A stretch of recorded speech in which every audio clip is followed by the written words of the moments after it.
Hi అండి. నేను మీ సలోమిని. ఈరోజు సింపుల్ అండ్ టేస్టీ రెసిపీ ముందుకొచ్చాను. బఠానీ బంగాళదుంపల కూరండి. ఇది రైస్‌లోకి, చపాతీలోకి, పూరీలోకి ఎందులోకైనా బావుంటది. చాలా బావుంటుంది.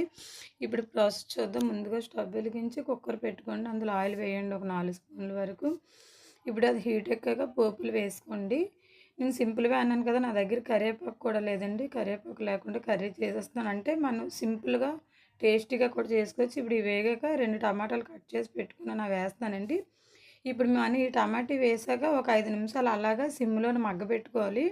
బాగా మగ్గిపోతే ఇలా గంటెతో మ్యాష్ చేసుకొని సాల్టు, కారం, పసుపు, ఉప్పు, ధనియాల పొడి, గరం మసాలా వేసి బాగా కలుపుకోవాలండి. నేను నైట్ నానబెట్టిన బఠానీ మార్నింగ్‌కి అలా అయ్యేవి. అలాగే 2 బంగాళదుంపలు కూడా కట్ చేసి వేశాను.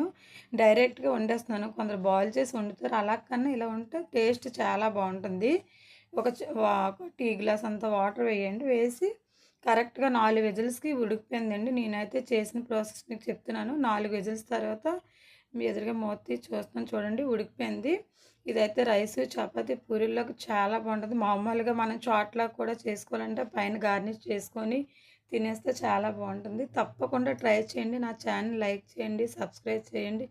Please like and subscribe friends.